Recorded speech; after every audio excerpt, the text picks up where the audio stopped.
আমরা ধর্ণা দিয়েছিলাম দুটো কারণে।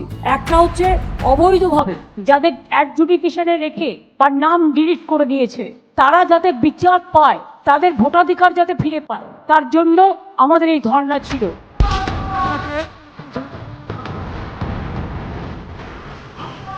আর দুই হচ্ছে আমাদের ধর্ণা ছিল যে ইলেকশন কমিশন বারবার ইন্টারফেয়ার করে মাননীয় বিচারপতিরা যারা কাজ করছেন তাদের সুপ্রিম কোর্টের ভার্ডিক্টটাকে টোটাল মিসলিড করে উল্টো পাল্টা বোঝাচ্ছিল।